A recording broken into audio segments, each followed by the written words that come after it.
성도 여러분, 신자란 누구일까요? 신자라는 것은 문자 그대로 그리스도를 믿고 영접하고 그리스도를 따르는 자를 가리킵니다. 그리스도를 믿고 따르는 사람의 특징은 죄 사함을 받고 거룩하게 된 자입니다. 고린도 전서 후서의 말씀대로 하자면 그 사람을 가리켜 우리는 성도라고 부릅니다. 즉 성도, 거룩한 자 또는 경건하게 된 자를 가리킵니다. 그렇다면 그리스도인의 주요한, 예수를 믿는 신자의 주요한 특징 가운데 하나가 바로 경건인 것은 당연합니다. 경건이라고 하는 단어는 사전적으로 보면 공경하며 삼가하고 엄숙하다는 뜻을 가지고 있습니다. 그래서 우리는 보통 이 경건, 어떤 사람이 경건하다, 기독교와 상관없이 어떤 사람이 경건하다라고 말할 때 그러한 경건한 사람을 가리켜서 종종 엄숙한 사람, 공경하는 사람, 윗사람을 윗사람을 존경하는 사람, 웃지 않는 사람, 근엄한 사람, 이 정도로 생각할 수도 있습니다. 절제하는 사람 정도로 생각할 수도 있고, 또 기독교적으로 우리가 생각해 보면 기도를 많이 하는 사람, 목소리가 진지한 사람, 목소리가 경박스럽지 않고 좀 무겁고 진지한 사람을 우린 경건한 사람이라고 생각합니다. 예배를 잘 드리는 사람, 헌금을 열심히 하는 사람 등도 역시 경건하다고 생각을 합니다. 만약 그렇다면 누가복음 19장에 있는 바리새인은 가장 경건한 사람 중에 경건한 사람일 것입니다. 그런데 오늘 우리가 읽은 이 본문 말씀 가운데 우리가 읽진 않았지만 5절 말씀에 보면 아주 유명한 말씀이 있어요. 한번 우리 같이 읽어보실까요? 3장 5절입니다. 시작. 경건의 모양은 있으나 경건의 능력은 부인하니 이 같은 자들에게서 네가 돌아서라. 아멘. 바울은 경건한 모습을 가지고 있는 사람들이 있다. 그런데 이 사람들은 경건의 능력을 부인하고 있다. 다시 말하면 원어대로 우리가 해석을 하면 경건의 능력을 소유하지 못했다. 경건의 능력을 체험해 본 적이 없는 사람들이다. 그러니 너희는, 경건의 능력을 소유한 너희들은 이 경건의 모습을 가지고 있는 사람들에게서 돌아서라고 명령을 합니다. 말하자면 경건해 보이는 사람이 있지만 실상은 전혀 경건하지 않은 사람이라는 말입니다. 외적인 모습은, 그 목소리는, 그 외모는, 그 풍기는 인상은 경건해 보이는데 사실 내적으로는 전혀 그렇지 않은 사람이 있다는 말입니다. 그렇다면 누가 경건의 능력을 소유한 사람일까? 그 경건의 성경적 정의는 하나님을 닮아가는 사람입니다. 어떤 사람이 경건하냐라고 할 때 하나님을 닮아가는 사람 또는 하나님을 두려워하는 사람을 우리는 경건한 사람이다라고 성경에서 정의할 수 있습니다. 하나님을 두려워하고 하나님을 닮아가는 사람은 12절 말씀처럼 어떻게 살아가느냐? 그리스도 안에서 경건하게 살고자 부단히 분투하는 사람입니다. 그래서 그 결과 받는 것이 무엇이냐라고 할 때, 경건한 사람이 받는 것이 무엇이냐라고 할 때 뭘 받는다고 했습니까? 12절에 박해를 받는다라고 했습니다. 왜냐하면 우리가 지금 발을 붙이며 살아가고 있는 이 세상이 우리가 믿고 고백하는 예수 그리스도의 세상과 또 복음이 말하고 있는 세상과 성경이 말하고 있는 세상과 반대되기 때문입니다. 그렇게 경건한 신앙생활에는 언제든지 여러 종류의 핍박이 동반될 수밖에 없습니다.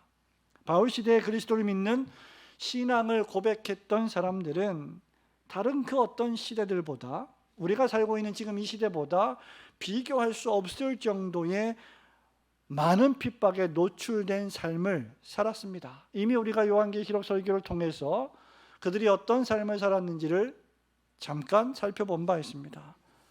정도의 차이는 있지만 그리스도 안에서, 즉 예수님을 믿는 믿음 안에서 경건하게 살려는 성도는 시대를 막론하고 박해를 받게 되어 있다는 말입니다.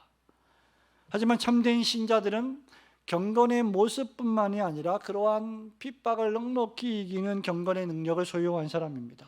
그러한 박해, 핍박, 고난, 어려움이 올 때 경건의 능력은 없고 경건의 모습만 가지고 있었던 사람들은 그 박해에 넘어지겠지만 또는 타협을 하겠지만 경건의 모양뿐만 아니라 경건의 능력을 가지고 있는 성도들은 그 박해를 넉넉히 견디고 이긴다는 말입니다.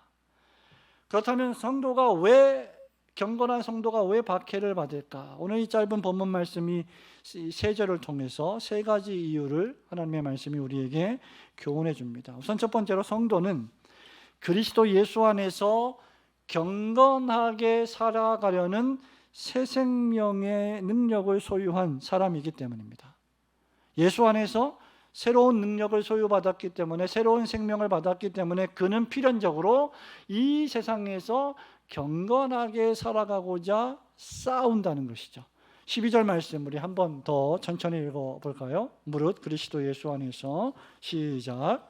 무릇 그리스도 예수 안에서 경건하게 살고자 하는 자는 박해를 받으리라. 아멘. 본 말씀에 그리스도 예수 안에서 경건하게 살고자 하는 자는 박해 또는 핍박을 받으리라고 했습니다. 우선 경건한 삶을 한번 생각해 보시기 바랍니다. 경건이라고 하는 단어는 특별히 목회 서신에 아주 자주 빈번하게 등장하는 단어인데 영어로는 번역이 godliness라고 번역이 되어 있습니다. 그러니까 다른 말로 하면 문자 그대로 하나님같이 되는 것, 그러니까 하나님의 신성과 같이 되는 것을 의미하는 것이 아니라 하나님의 성품을 닮아가는 것, 하나님의 인격을 닮아가는 것, 그것을 줄여서 하나님을 닮아가는 것이 경건이다 라고 우리는 말할 수 있습니다. 그러니 하나님의 인격적인 품성과 속성을 따라간다는 말입니다.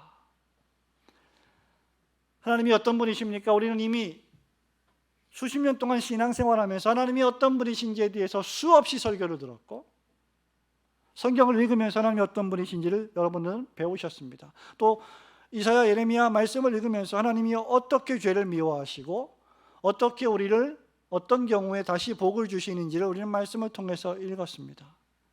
하나님이 선하시다는 것이죠. 하나님이 공의로우시다는 것이죠. 하나님의 영광, 하나님의 자비하심, 하나님 그분의 사랑, 그분의 오래 참으심, 온유하심, 그분의 진실함 등등의 모든 종류의 하나님의 인격을 따르는 삶이 경건한 삶이다. 그 사람이 경건하다라는 말입니다. 이런 삶은 필연적으로 세상의 가치관을 따르지 않게 됩니다. 이 말씀이 기록된 디모데전서 3장의 시작이 무엇일까요, 여러분? 3장 1절을 볼까요? 너는 이것을 알라. 이것을 배워야 한다. 알아야 한다. 깨달아야 한다. 그것이 무엇입니까? 말세에 고통하는 때가 이를 것이다. 원어대로 번역을 하자면 위험한 때가 이를 것이다. 아주 위험한 때가 이를 것이다. 그 때가 위험한 때이기 때문에 그 결과 고통을 받게 된다, 성도들이. 그 위험한 때, 고통을 당하는 때가 어떤 때냐? 2절부터 5절 말씀이죠. 사람들이 자기를 사랑하며 돈을 사랑하며 자랑하며 교만하며 비방하며 부모를 거역하며 감사하지 아니하며 거룩하지 않고 무정하며 원통함을 풀지 않고 모함하며 절제하지 못하고 사나우며 선한 것을 좋아하지 않고 배신하며 조급하며 자만하며 쾌락을 사랑하기를 하나님 사랑하는 것보다 더하며, 그 다음에 나오는 말씀이 뭐예요? 경건의 모양은 있으나 경건의 능력은 부인하는 자들이니 이 같은 자들에게서 너희가 돌아서라는 말씀입니다. 여러분, 이 말씀들을 읽을 때 우리가 살아가고 있는 이 타락한 세상의 모습이 그대로 적나라하게 생각이 들지 않습니까? 참된 경건이라고 하는 것은 이렇게 정확히 이러한 위험하고 고통스러운 이 세상의 문화와 정반대로 살아가는 것입니다. 그것이 경건이라는 말입니다. 모든 사람들이 자기를 사랑할 때, 이기적으로 살아갈 때 성도들은 자기를 사랑하기보다 다른 사람을 사랑하고 이웃을 사랑하고 목숨을 다하고 뜻을 다하고 힘을 다하여 우리의 하나님을 사랑하는 것이죠. 모든 사람이 돈을 우상으로 숭배할 때 우리는 그 돈을 하나님이 주신 것으로 생각하며 하나님의 복음 전도와 선교에 유익하게 사용하는 것, 그것이 경건이라는 말입니다. 겸손하고, 그렇게 살아가면서도 늘 겸손하고 진실만 말하고 부모에게 순종하고 주 안에서 그분들을 공경하며 고르반하지 않고 하나님께 드렸기 때문에 나는 부모님을 섬길 의무를 다했습니다라고 바리새인들처럼 헛된 율법주의에 빠지지 않고 정을 나누고 사랑을 나누고 오해를 풀고 없는 말을 지어내지 않고 절제하며 부드러우며 선한 것을 사모하는 삶이 경건한 삶이라는 말입니다. 그러니까 신자가 이렇게 교회에서뿐만 아니라 가정에서, 직장에서, 사업장에서 또 이웃들과 함께 살아갈 때 세상 사람들이 살아가는 삶의 방식대로 살지 않으니 그렇게 살아가는 사람들로부터 박해를 받게 된다는 거예요. 세상이 하나님을 싫어하고 미워하니 하나님을 사랑하고 하나님을 닮아간다면 그 성도는 필연적으로 핍박을 받게 될 수밖에 없습니다. 경건이라고 하는 것은 또한 예수 그리스도 안에서의 삶을 의미합니다. 12절에 보면 그리스도 안에서 경건하게 산다라고 했습니다. 경건한 신자는 그리스도 안에서 친밀한 교제를 누리는 사람들입니다. 신자가 누구냐라고 할 때 한마디로 표현하면 우리 사경의 둘째 날 토요일 오후 2시의 설교 제목입니다. 나는 죽고 주로 사는 삶이죠. 말하자면 그리스도 안에서 그리스도의 법칙에 따라 그리스도의 뜻대로 그리스도가 살아가신 삶의 방식을 따르겠다는 것이 신자의 삶입니다. 그것이 경건이라는 것이죠. 그렇기 때문에 이러한 자들은 핍박을 받게 되어 있습니다. 이런 의미에서 박해의 흔적은 사도 바울이 갈라디아서 6장 5절에서 나를 괴롭게 말라 내가 내 몸에 뭘 가졌다고요? 예수의 흔적을 지녔노라라고 말할 때 그것은 박해의 흔적이었습니다. 복음을 인해서 받은 박해, 핍박의 흔적들이었습니다. 그러한 박해와 핍박의 흔적은 예수를 믿는 경건한 신자들에게 하나님이 주시는 임명장 또는 신임장과도 같은 겁니다. 너 진짜 성도다. 너 정말 진실한 성도다. 라고 하는 것이죠. 경건하게 살려는 신자가 핍박을 받는 이유는 그의 동서남북 사방에서 그에게 다가오는 죄악적인 상황 속에서 비굴하게 타협하거나 또는 포기하라는 압박을 신자가 거절하기 때문입니다. 그게 얼마나 어려운 것입니까? 마귀는 우리에게 이렇게 속삭입니다. 여러분 이미 은퇴하신 분도 계시고 좀 현역에 직장 생활하신 분도 계시고 또 이제 직장 생활하고 계실 분도 계실 텐데 직장 생활하면서 또는 사업을 하면서 우리는 그러한 압박들을 많이 받습니다. 너 혼자 예수 믿는 사람이야. 너 혼자 교회 다니는 사람. 이 세상에 교회 다니는 사람이 얼마나 많은데 너처럼 그렇게 유별나게 교회를 다니냐. 그렇게 매주일마다 교회를 열심히 가냐. 그렇게 성경 말씀대로 지키며 산다고 좀 그렇게 살아가냐. 교회에다 그렇게 헌금을 열심히 하냐. 그렇게 교회를 위해서 하나님의 나라를 위해서 열심히 산다고 해서 네 삶이 잘 되는 게 뭐가 있느냐라고 계속 속삭입니다. 좋은 게 좋은 거지. 좀 적당히 타협도 하고 비굴하게 아첨도 하고 지금은 이제 많이 좀 여러분 그런 일이 없어졌습니다만은 승진하기 위해서 뇌물을 갖다 바치는 것은 필수적인 일이었습니다. 지금도 그러는지 모르겠습니다만 10년, 20년 전만 해도 무슨 17년산, 27년산 이런 것들 그냥 갖다 바쳐. 야, 선배들로부터 인정을 받고 임원들로부터 인정을 받아서 승진할 때 조금 더 좋은 말 해주고 그런 시대를 우리가 살았습니다. 필요하면 승진을 위해서 돈을 더 많이 벌기 위해서 거짓말도 하고 좀 선물도 갖다 바치며 살지 그렇게 진실하게 살아가느냐라고 박해하는 것입니다.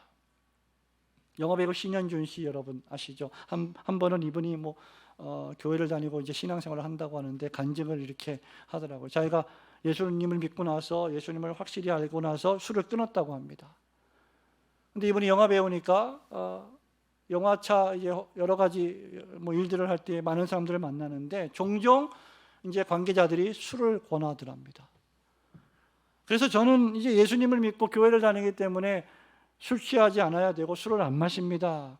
그랬더니 그 술을 권하시는 분이 이렇게 말을 하더랍니다. 그분이 하는 말입니다. 신현중 씨가. 괜찮아, 내가 장로야.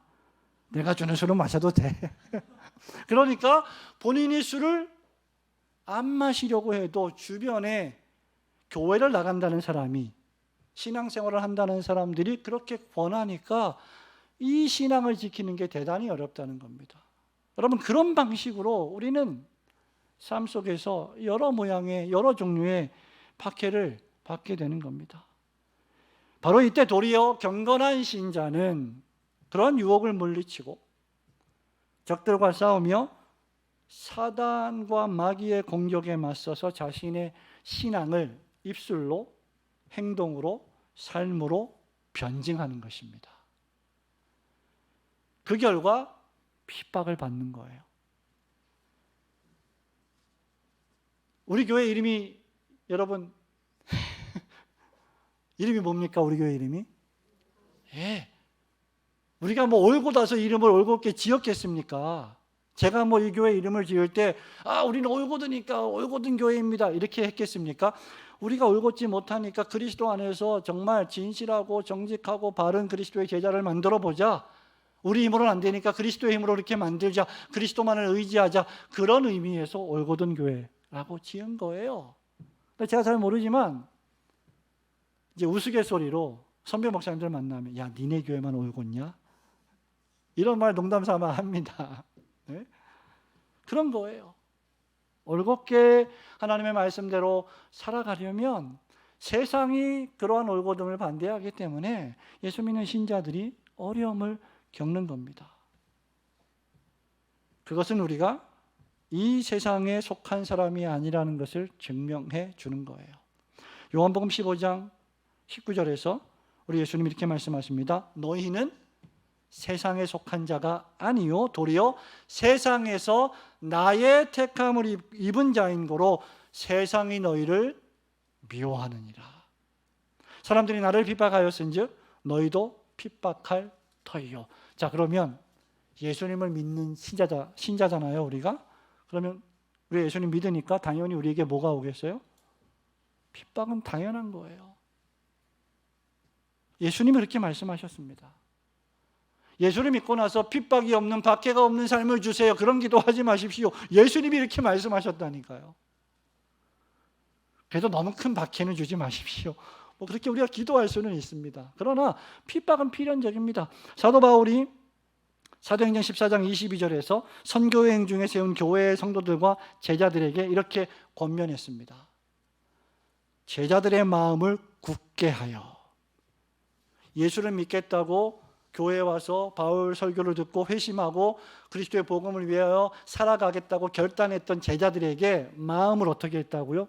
굳게 했어요. 굳게 하다는 말은 강하게 했다는 말입니다. 이게 왜 필요합니까? 마음을 굳게 하여 이 믿음에 머물러 있으라 권하고. 머물러 있으라 권할 필요가 뭐가 있습니까? 머물지 못하는 상황들이 벌어지니까 그렇게 말한 거 아니겠어요? 그러면서 이렇게 말합니다. 또 우리가 하나님의 나라에 들어가려면 그 다음 많은 환난을 겪어야 할 것이니라.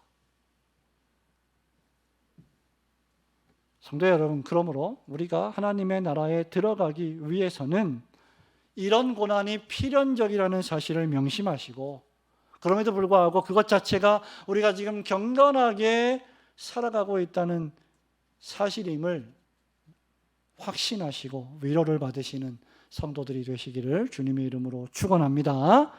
두 번째로, 경건하게 사는 자가 왜 박해를 받습니까? 왜냐하면 그가 하나님의 진리의 말씀을 사랑하고 오직 하나님만을 기쁘시게 하려고 애쓰기 때문입니다. 10절 말씀 우리 같이 볼까요? 나의 교훈과 시작. 나의 교훈과 행실과 의향과 믿음과 오래 참음과 사랑과 인내와 그 다음 박해를 받음과 고난과 또한 안디옥과 이고니온과 루스드라에서 당한 일과 어떤 박해를 받은 것을 네가 과연 보고 알았거니와 주께서 이 모든 것 가운데서 나를 건지셨느니라. 바울이 이렇게 고백을 합니다. 디모데에게 바울이 이렇게 말해요. 나의 교훈과 my teachings, 나의 교훈들이라고 말을 합니다. 여기 나의 교훈이라는 말에 성도 여러분 좀 주목해 보시기 바랍니다. 여기 나의 교훈은 바울 자신이 연구하고 공부하고 논문을 써서 발표했던 새로운 학설이 아닙니다. 여기 나의 교훈은 하나님의 복음의 메시지와 그 설교를 가리킵니다. 구약의 성경의 말씀, 그 구약 성경에 기초한 바울의 설교를 의미합니다. 말하자면 바울은요, 하나님 말씀을 설교한 겁니다. 태초에 하나님이 천지를 창조하시니라. 그 창조의 하나님으로부터 구속의 하나님, 심판의 하나님이 어떤 분이신지를 설교했던 겁니다. 자신을 다메섹 도상에서 어떻게 나를 불러주셨는지 그 불러주신 하나님을 바울이 설교한 겁니다. 그리고 이 복음을 전하고 전도하고 설교하는 일에 있어서는 미련할 정도로, 너무 고지식할 정도로 세상의 지혜를 의존하지 않았습니다. 여기서 세상 지혜라고 하는 것은 세상 사람들이, 세상의 웅변가들이 그 당시에 많은 제자들을 거느리면서 가르쳤던 수사법들을 가리킵니다. 수사학, 말의 논리를 의미합니다. 바울은 자신을 사랑하지도 않았고 진리를 타협하지도 않았습니다. 오직 하나님만을 사랑했고 하나님의 진리의 말씀만을 전했습니다. 그래서 고린도전서 2장 2절에 보면 바울이 고린도 교인들에게 이렇게 말하죠. 내가 너희 중에서 예수 그리스도와 그가 십자가에 못 박히신 것 외에는 어떻게 해요? 아무것도 알지 아니하기로 작정하였습니다. 여러분, 바울을 생각해 보세요. 바울이 얼마나 학식 있는 뛰어난 탁월한 사람이었습니까? 최고의 교사인 가말리알의 교훈을 받았습니다. 율법의 의로는 흠이 없었던 사람입니다. 그런데 그렇게 수많은 엄청난 율법의 교육을 받았음에도 불구하고 설교할 때, 가르칠 때 예수 그리스도와 그분의 십자가만 전했습니다. 그리고 아예 다른 것들은 알지 않기로 작정했을 정도입니다. 이유가 무엇입니까? 고린도전서 1장 21절에 보면 하나님의 지혜에 있어서는 이 세상이 자기 지혜로 하나님을 알지 못함으로 하나님께서 전도에 미련한 것으로 믿는 자들을 구원하시기를 기뻐하셨도다. 여러분, 이게 무슨 말입니까? 사람이, 죄인이 자기가 죄인임을 인정하고 깨닫고 이 죄를 회개하지 않고 예수님을 영접하지 않으면 지옥에 떨어질 것이라는 것을 깨닫는 일에는 전도의 미련한 방법밖에 하나님이 다른 방법을 주시니 없다는 겁니다. 그러니까 세속적인 방식으로 이것을 아무리 설득력 있게 이야기한다고 해서 돌같이 굳어버린 마음이 변화될 수 없다는 말이에요. 죄인이 자신이 죄인임을 깨닫고 예수님을 믿고 영접하고 하나님의 나라를 위해서 살아가는 이 기적과도 같은 일은 전도에 미련한 것으로만 가능하다는 겁니다. 그게 하나님이 정하신 방식이라는 거예요. 그래서 그는 하나님의 말씀인 성경만을 설교한 겁니다. 본문 13절에 보면 악한 사람들과 속이는 자들은 더욱 악하여져서, 그 다음 말이 재밌습니다. 어떻게 해요? 속이기도 하고 속기도 하나니. 악인들의 특징이 뭡니까, 여러분? 속이는 겁니다. 사기치는 겁니다. 거짓말하는 겁니다. 거짓말 해놓고 나중에 시간 지나서 분리하면 그거 뭐 나 잘 몰랐다, 내가 들은 말이다. 뭐 정치인들이 얼마나 그런 말들을 많이 합니까? 신자의 특징은 진실입니다. 진리입니다. 참된 신자는 하나님의 말씀의 진실을 믿고 하나님의 말씀인 성경만이 가장 권위 있고 능력 있는 말씀이라고 굳게 믿습니다. 그래서 이 말씀에 위배된다면 그것이 거짓이기 때문에 거짓에 대해서 거짓이라 말하고 참에 대해서 참이라고 말하는 자들이 되어야 하는 사람들이 바로 성도들입니다. 악인들과 속이는 자들은 다른 사람을 속이기도 하고 놀랍게도 그러면서 자신들도 속임을 당합니다. 자신들이 속임을 당하는지도 모르는 사이에 속임을 당하고 있는 게 이 세상의 악인들입니다. 그렇게 밥 먹듯이 속이고 속기도 하는데 참 신자는 사도가 받은 교훈, 주님의 교훈, 하나님의 말씀, 성경의 진실만을 말해야 합니다. 여러분, 미국 법정에서 어떤 증인이 선서를 할 때 꼭 성경, 하나님의 말씀의 성경책 위에 손을 얹고 서약을 하지요. 뭘 서약합니까? I will tell the truth, nothing but the truth. 나는 오직 진실, 진실밖에 다른 것을 말하지 않겠습니다. 이게 법정 서약이에요. 하나님 말씀이 진실하기 때문에. 신자가 바로 그런 사람들입니다. 우리 신앙과 우리의 행위의 유일무이한 법칙으로서의 성경이 우리의 생각과 판단과 결정의 최후 재판장이 되심을 믿고 행동해야 된다는 거죠.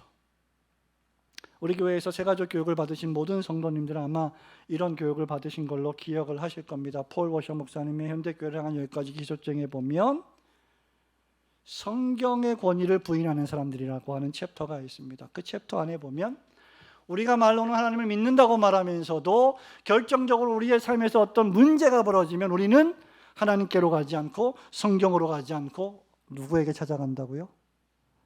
아마 가장 최근에 새가족 교육을 받으신 분들이 혹시 기억하십니까? 세상의 전문가들을 찾아간다고.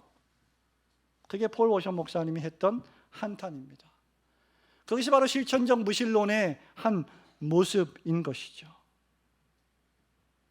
성도 여러분, 우리의 삶에 왜 갈등이 없고 왜 박해가 없고 어떤 의미에서 왜 이렇게 핍박이 없을까요? 우리가 갈등하지 않기 때문입니다. 한편으로는 우리가 진리를 따라 말하지 않고 성경을 말하지 않고 성경대로 살지 않기 때문에 우리의 삶에 별다른 갈등이나 박해가 없는 거예요. 악인들과 죄인들은 진리를 싫어합니다.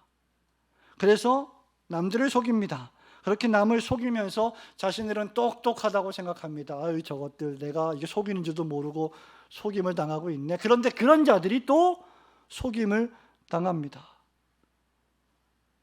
남을 속이고 자신도 속입니다. 자신이 믿고 싶은 대로 믿고 살고 싶은 대로 믿고 죄 짓고 싶은 대로 믿습니다. 현대 교인들 가운데 이런 사람들이 적지 않습니다. 그러나 신자는 달라야 합니다. 13절 말씀에 여러분 보십시오. 악한 사람들과 속이는 자들은 더욱 악하여서 속이기도 하고 속기도 하나니 그 다음 그러나 너는 배우고 확신한 일에 거하라. 여기서 그 성경의 위대한 영감성이 나오는 겁니다. 그러나 너는 바울의 명령입니다. 디모데가 배우고 확신해야 할 명령은 바로 하나님의 말씀인 성경뿐입니다. 성경은 우리에게 구원에 이르게 할 만큼 지혜가 있을 뿐만 아니라 교훈과 책망과 우리의 삶을 바르게 함과 의로 교육하기에 유익하며 성도로 하여금 하나님의 사람으로 온전하게 만들어주는, 훈련시키는 유일한 능력입니다. 그래서 그러나 너는 이렇게 바울이 강조해서 말을 한 겁니다. 사람들이 다 3장 1절 말씀처럼 자기를 사랑하고 돈을 사랑하고 우상을 숭배하고 교만하게 살고 거짓을 사랑하고 쾌락을 사랑하지만 그래서 다른 사람을 속이고 본인도 속으며 살지만 디모데 너는 달라야 한다. 너만큼은 배우고 확신한 일에 거해야 한다는 말입니다. 이름뿐인 교인은 교회를 다니지만 성경을 모르는 사람들입니다. 그저 교인이라는 이름만 있지만 교인의 경건의 모양은 가지고 있지만 그 능력은 모르는 자들입니다. 왜냐하면 하나님의 말씀인 성경을 믿지 않기 때문입니다. 성경을 믿지 않으면 성경을 읽지 않습니다. 성경이 하나님의 말씀의 능력이라는 사실을 경험한 적이 없기 때문입니다. 그런 사람들의 삶은 활력이 없고 역동성이 없습니다. 그래서 핍박이 오면, 박해가 오면 주를 부인하고 도망치게 됩니다. 물론 참된 신자들 가운데서도 믿음이 연약하여 영적 침체에 빠질 때도 있습니다. 그럴 때 봉사, 섬김, 헌신, 희생이라는 단어를 그들은 전혀 무슨 말인지 이해하지 못할 것입니다. 하지만 참된 신자들은 다윗이 시편 19편 10절에서 고백한 것처럼 성경이 하나님의 말씀이며 다윗이 고백한 바와 같이 꿀과 송이꿀보다 더 달다는 것을 아는 사람들입니다. 그래서 그 말씀 행하기를, 비록 핍박과 박해가 오지만 그 말씀 행하기를 즐거워하는 사람들이 되는 것입니다. 그러므로 성도 여러분, 여러분이 박해를 받고 어려움을 당한다고 할지라도 하나님의 진리의 말씀이 그렇게 말씀하고 있다면 그 말씀을 따르고 그 진리의 말씀을 지키시는 성도들이 되시기를 주님의 이름으로 축원합니다. 마지막으로 경건하게 살려는 자가 왜 박해를 받을까요? 그는 자신의 믿음과 행실이 일치하는 온전한 삶을 살아가기 때문입니다. 10절 말씀을 한 번 더 보겠습니다. 나의 교훈과 시작. 나의 교훈과 행실과 의향과 믿음과 오래 참음과 사랑과 인내와. 아멘. 여러분, 이것이 내 교훈과 행실, 의향, 믿음, 오래 참음, 사랑과 인내의 삶, 박해를 받는 삶, 이것이 12절과 연결되는 거예요. 그리스도 안에서 경건하게 사는 것입니다. 박해를 받는 삶이 경건한 삶이라는 말이에요. 바울이 나의 교훈만 말한 게 아닙니다. 뭐도 말했어요? 나의 행실, 나의 인텐션, 나의 의도, 나의 동기, 나의 의향, 내 믿음, 내 목적, 그리고 그것을 수행함에 있어서 오래 참음, 사랑, 인내, 핍박, 고난 다 말했습니다. 바울은 교훈과 설교만 말하지 않았습니다. 바울은 행실과 의향도 언급했습니다. 진정한 경건자는 진리의 말씀인 성경을 사랑하는 사람일 뿐만 아니라 그 진리대로 살아가는 사람입니다. 바울이 자신의 행실을 디모데 네가 잘 보고 알지 않느냐, 이미 나와 함께 여러 해 동안 복음을 전하면서 나의 삶의 의향이, 목적이 무엇이었는지 잘 알고 있지 않느냐, 내 삶이 내 믿음의, 내 가르침의 증거가 아니냐, 지금 이렇게 말하고 있는 겁니다. 바울의 삶은 신행일치의 삶이었습니다. 바울의 삶은 그리스도를 믿는 삶이었고 그리스도 안에의 삶이었고 그리스도를 믿는 그 믿음을 삶 속에서 하나하나 실천에 옮기는 믿음이었습니다. 그런 의미에서 바울의 삶은 투명한 삶이었습니다. 우리 주님이 산상설교에서 말한 것처럼 산 위에 있는 동네였습니다. 숨길 수 없는 동네 말입니다. 그래서 바울에게는 속임이 없었습니다. 속고 속이는 종류의 삶이 아니었습니다. 진실한 삶이었습니다. 이런 의미에서 그의 삶은 세상 사람들과 다르게 사는 삶이었죠. 구약의 노아가 그랬고 아브라함이 그러했습니다. 그의 삶은 그의 가르침과 모순되지 않았습니다. 바울은 왜 나의 교훈과 행실이라고 말했을까?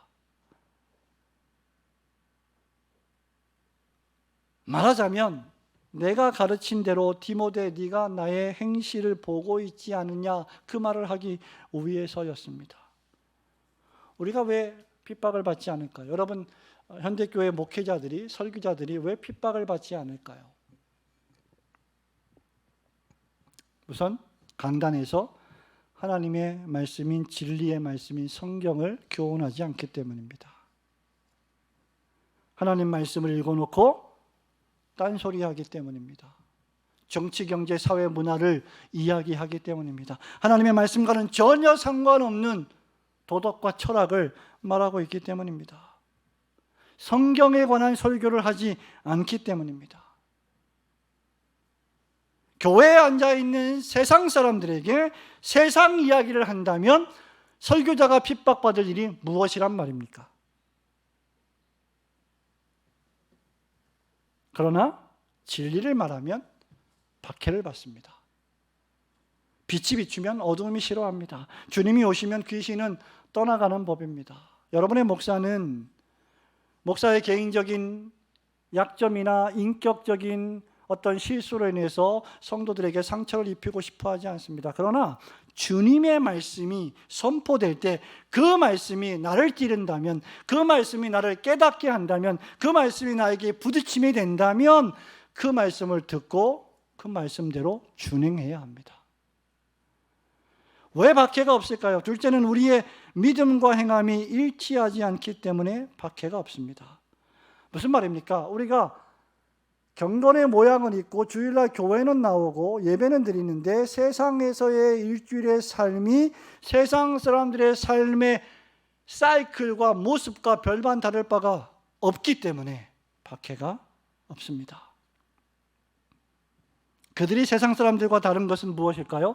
주일날 교회당에 오는 것뿐입니다. 근데 여러분 생각해 보십시오. 세상 사람들도 법당에 가지 않습니까?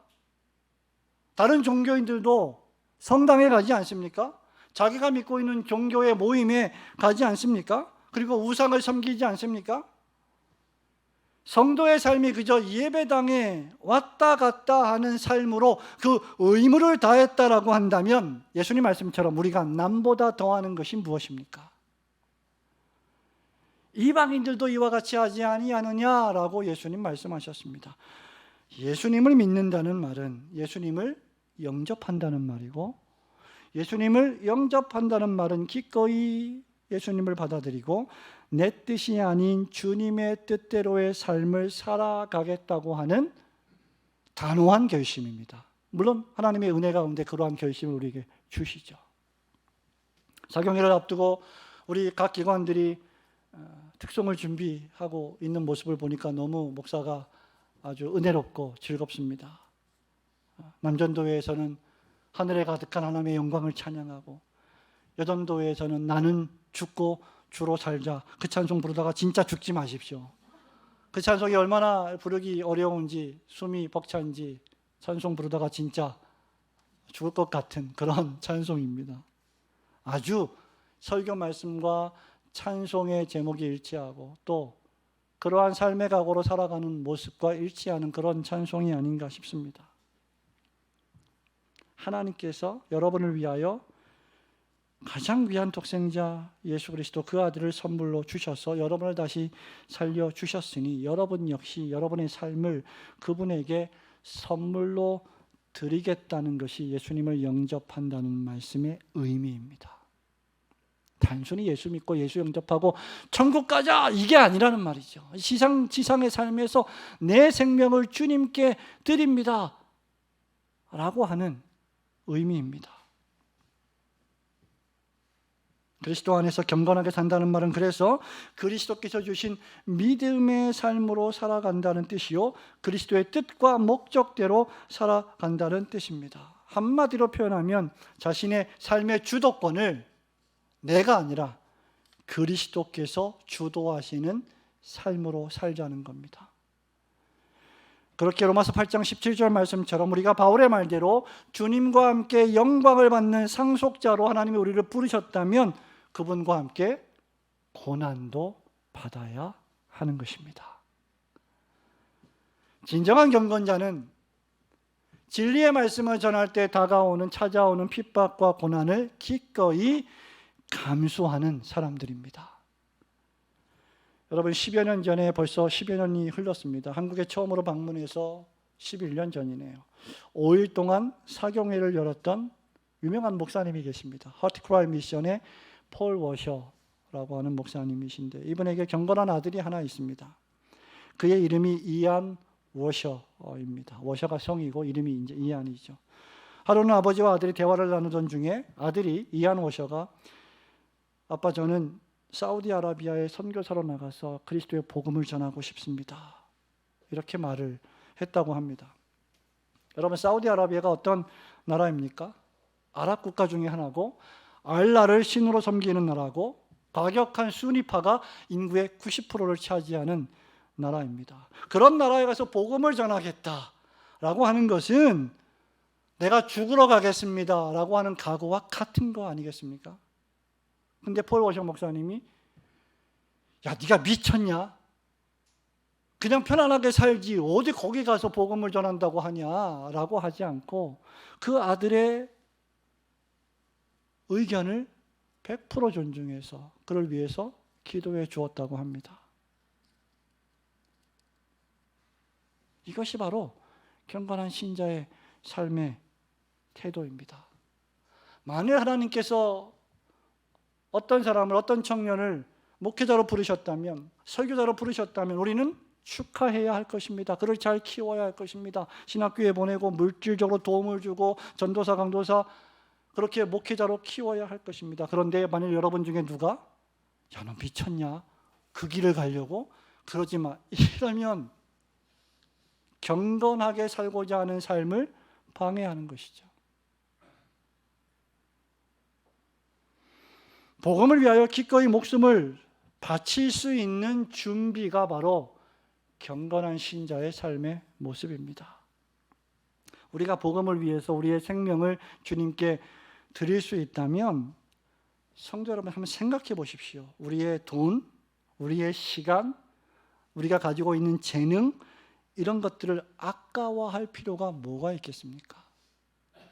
그것조차도 다 하나님이 주신 것인데 말이죠.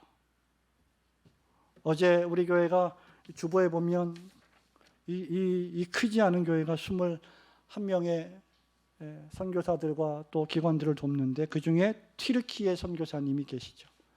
작년 올 1월 달에 우리가 공동회의를 통해서 결의를 했습니다. 김규광이라고 하는 선교사님인데 제 제자고 제 강의를 여러 차례 들었던 그런 신학생이고 지금 목사가 되었습니다. 부산의 기장에 있는 교회에 출석하고 기장교회에서 파송을 했는데 어제 통화를 좀 했습니다. 내일 부산 김해국제공항에서 아내와 세 아이를 데리고 튀르키예 터키로 출국을 한답니다. 그러면서 한 달 동안 집을 구할 수가 없어서 한 달 동안 게스트하우스에 머물면서 이제 집을 구하고 본격적으로 선교 사역의 준비를 시작한다라고 했습니다. 저는 2009년도에 제 어린 세 아이들을 데리고 미국으로 유학을 갈 때 산전수전을 다 겪었기 때문에 그냥 그렇게 두렵거나 무섭지 않고 그래도 좀 가족들을 다 데리고 가니까 얼마나 긴장이 되겠습니까? 그런데 이건 유학 가는 것도 아니고 이슬람권의 선교사로 나가는 일입니다. 여러분 그게 쉬운 일이겠습니까? 근데 그 길을 가는 거예요. 주저함 없이 가는 겁니다. 사랑하는 성도 여러분, 단순히 우리 모두가 선교지에 선교사로 나가야 한다는 말을 하는 것이 아닙니다. 우리의 믿음과 신앙이 우리의 행실과 의향과 오래 참음과 사랑과 인내를 통해 박해와 고난을 견디면서 주의 일에 협력하는 신자의 삶을 말하는 것입니다. 여러분이 예수님을 진정으로 여러분의 구주로 믿고 있다면 그분을 위해서 여러분의 삶을 주님께 드리시는 신행일치의 성도들이 되시기를 주님의 이름으로 축원합니다. 성도 여러분 말씀 맺습니다. 7절에 보시면요. 저희가 항상 배우나 끝내 진리의 지식에 이를 수 없다고 바울이 말합니다.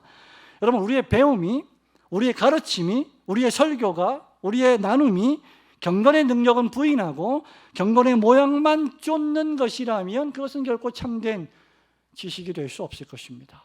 머리만 커지는 지식이 되겠죠. 참된 신자는 경건한 모습뿐만 아니라 경건의 능력을 체험해야 합니다. 예배당에서뿐만 아니라 여러분의 사업장에서, 여러분이 출근해서 아침에 무릎을 꿇고 두 손을 모으고 기도할 때 그 능력을 체험해야 합니다. 우리 가정주부들은 싱크대 앞에서 모두 다 보낸 다음에 설거지를 하면서 그 경건의 능력을 체험해야 합니다. 우리의 일상의 삶 모두가 다 경건한 삶의 장소입니다. 선교사로 나가야만 우리가 핍박을 받는 것이 아닙니다. 주 예수 그리스도를 온전히 믿는 믿음과 그 믿음대로 살아가는 삶을 통하여 우리의 경건한 삶의 열매로 맺히게 될 것입니다. 그리고 그렇게 살아간다면 죄송합니다, 성도 여러분. 여러분들은 고난을 받게 될 것이고 박해를 받게 될 것입니다. 그러나 걱정하지 마십시오. 우리 주님께서 산상수훈 설교에 마태복음 5장의 팔복을 강론하시면서 10절에서 이렇게 말씀하십니다. 의를 위하여 박해를 받는 자는 복이 있나니. 원문대로 하면 복이 있는 사람이여 그가 의를 위하여 박해를 받는도다. 그런데 그들이 천국을 소유로 받을 것이다. 천국이 그들의 것입니다. 그리고 이어지는 11절과 12절에서 이렇게 말씀하십니다. 나로 말미암아 너희를 욕하고 박해하고 거짓으로 너희를 거슬러 모든 악한 말을 할 때에는 너희에게 복이 있나니 기뻐하고 즐거워하라. 하늘에서 너희의 상이 큼이라. 너희 전에 있던 선지자들도 이렇게 핍박하였느니라. 너희만 아니라는 거예요. 우리가 당하는 고난이 우리만 당하는 고난이 아니라는 겁니다. 이미 당하신 고난이에요. 그럼 성도 여러분, 우리가 하나님 말씀을 지키려다가 어려움을 당한다면 잘하는 것입니다. 우리가 우리 죄 때문에 어려움을 당한다면 그것은 못하는 것입니다. 그러나 우리가 진리의 말씀을 잘 지키기 위해서 박해를 받는다면 잘하고 계시는 것입니다. 슬퍼하지 마십시오. 낙심하지 마십시오. 기뻐하고 즐거워하십시오. 하늘에서 우리의 상이 클 것입니다. 그리고 하나님께서 필요한 일꾼들을 보내어 주실 것입니다. 바울이 고린도 교회 성도들에게 주는 복음에 대한 설교를 마치고 고린도전서 16장 13절에서 모두에게 권면하는 말씀처럼 그래서 우리는 깨어 믿음에 굳게 서서 남자답게 강건해야 합니다. 우리 주님이 속히 오셔서 여러분에게 풍성한 상급을 주실 것입니다. 이런 은혜가 우리 올고든 교회 모든 성도들에게 함께 하시기를 주님의 이름으로 축원합니다. 아멘.